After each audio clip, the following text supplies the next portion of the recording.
Doctor దగ్గరికి నీ అబద్ధాన్ని నిజం చేసుకోవడానికి వచ్చావా? ఇప్పుడు ఏ పిట్టని నీ బుట్టలో వేసుకోవాలని చూస్తున్నావు?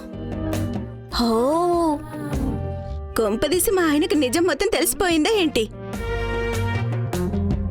How dare you! నువ్వు నీ చెత్త వాగుడు ఆపకపోతే నిన్నేం చేస్తున్నా నాకే తెలియదు. అరే నేను నీకు హెల్ప్ చేయడానికి వస్తే నువ్వు నన్నే మాటలు అంటున్నావా? నాకు హెల్పా? లేకపోతే ఇంకేంటి? చూడు నువ్వు ఎంత చీప్ గా ఉన్నావో, బార్లో డాన్స్ చేస్తుంటావు, జనాల్ని మోసం చేస్తున్నావు. అది కాక నీ బాయ్ ఫ్రెండ్ ని వదిలేసి వెళ్లిపోయాడు, అది నీకున్న వాల్యూ. నా లైఫ్ లో నేను చేసిన అతి పెద్ద మిస్టేక్ నీ దగ్గరికి రావడమే. అది నేను ఇంకెప్పుడు చేయను, అస్సలు రిపీట్ చేయను.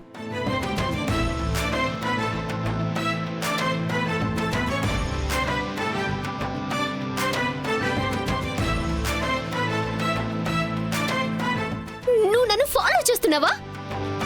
నువ్వు నన్ను ఫాలో చేస్తున్నావా?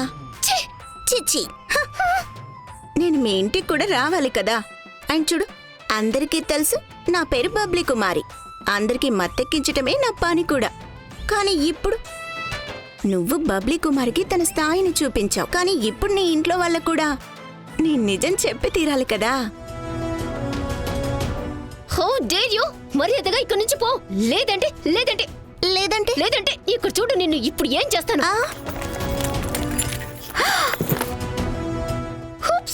ఏమైంది? రా వెనకాలే రా. ఏమైంది? ఇప్పుడు ఇలా ఇలా రావా? మరి వచ్చింది పెద్ద నన్ను బ్లాక్మెయిల్ చేయడానికి. టూడిల్స్!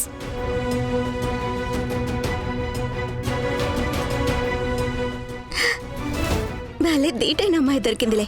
ఇప్పుడు వస్తుంది అసలు మజా. అంతేనా బబ్లీ కుమారి? గుడుగుడు గుంజం గుండె రాగం 100% చెప్తున్నా.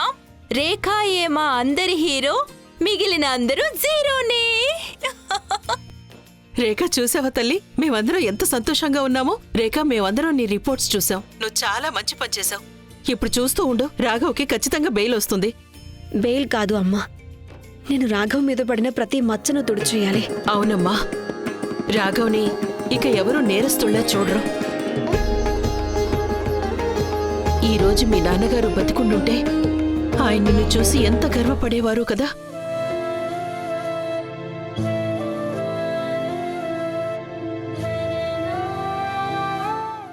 రేఖ, నేను నీకు కొంచెంసేపటి తర్వాత కాల్ చేస్తానా? సరే అమ్మా.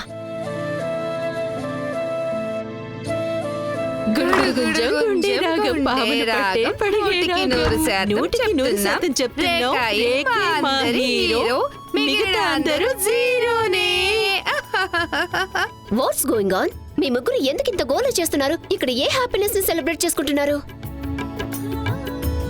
మేమింత సంతోషంగా ఎందుకున్నామో తెలుసా? నువ్వే అన్నావు కదా రేఖకి రాఘవ్ గురించి దిగులేదని. అండ్ తను రాఘవ్ మీద పగ తెచ్చుకోవాలనుకుంటుందని. అందుకే రేఖ ఈసారి నువ్వు తప్పని నిరూపించేసింది. ఎందుకంటే రేఖ కారణంగా రాఘవ్ గారు ఇప్పుడు జైలు నుంచి బయటకు వస్తున్నారు. కేవలం బెయిల్ మీదే కాదు, నిందను చెరిపేసుకొని మరీ విడుదలవుతున్నారు. రియలీ? ఇది బెస్టెస్ట్ న్యూస్. అయితే నువ్వు ఇంకా ఎందుకు నిలబడ్డావు? ఫోన్ గానీ టీవీ గానీ ఏదైనా స్విచ్ ఆన్ చేసి చూసుకో. నీకు బాగా అర్థమవుతుంది. రేఖా చౌదరి ఏం చెప్పినా సరే అది చేసి తీరుతుంది. వాడెవర్ అవన్నీ నేను తర్వాత చూస్తాను. ముందు నేను మా అన్నయ్యకి ఫేవరెట్ అయిన నేతి హల్వా చేయాలి. నేను తన నోరు తీపి చేస్తాను. చూసావాక, నేను తనకు చాలా విషయాలు చెప్పాను, కానీ తనకు మాత్రం ఒక్కటే వినపడింది, వాళ్ళ అన్నయ్య జైలు నుండి బయటకు వస్తున్నాడని. కానీ రేఖ గురించి తనను పొగడ్డానికి ఒక్క మాట కూడా మాట్లాడలేదు. సుమా, ఉన్నతి వాళ్ళ అన్నయ్య గురించి చాలా సంతోషంగా ఉంది. అసలైనా రేఖ ఎవరి పొగడ్తలు పొందటానికి ఇలా చేయడం లేదు. నువ్వొకదానివి ఏదో ఒకటి ఆలోచిస్తుంటావు. కానీ సుమా, ఇది గొడవలు పడాల్సిన సమయం కాదు, సెలబ్రేట్ చేసుకోవాల్సిన టైం. మరి అదే చేద్దాం కదా. నెయ్యి ఎక్కడత్తమ్మా? ఇక్కడ ఒక్క డ్రాప్ నెయ్యి కూడా కనిపించట్లేదు. ఈ అమ్మాయి లోడ లోడ వాగుతూ ఉండంగా ఈ ఇంట్లో ఎవరైనా సంతోషాలు సెలబ్రేట్ చేసుకుంటారా? స్మిత, పద వెళ్ళి చూద్దామేంటో.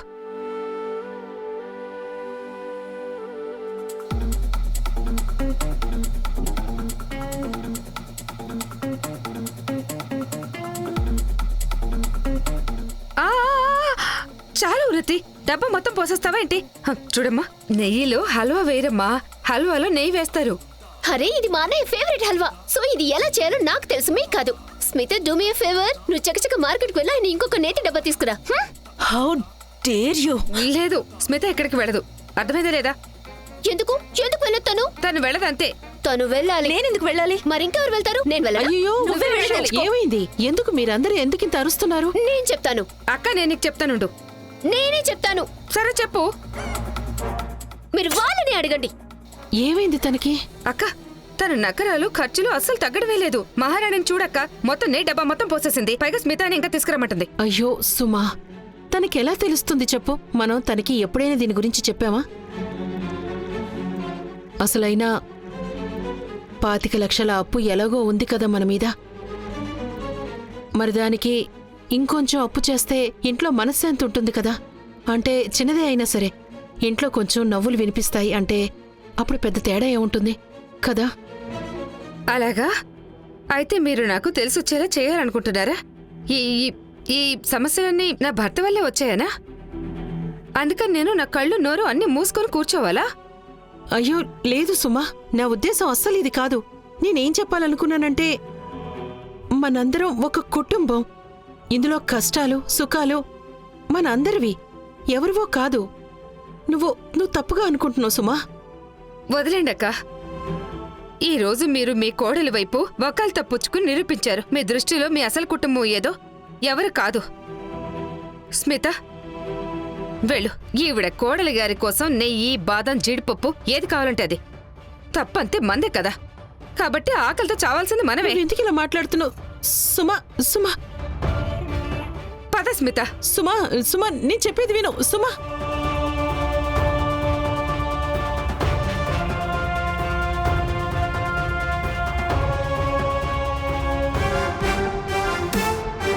అతి కష్టం మీద నేను రాఘవ్ సూర్యవంశీ బిల్డింగ్లో ఉపయోగించే నెంబర్ 1 క్వాలిటీ మెటీరియల్కి బదులు నాసిరకం మెటీరియల్ పెట్టించాను. ఇది ఆ స్టింగ్ ఆపరేషన్ ఫుటేజ్. ఇది మేము మా ఇన్వెస్టిగేషన్ ప్రాసెస్లో భాగంగా చేశాం.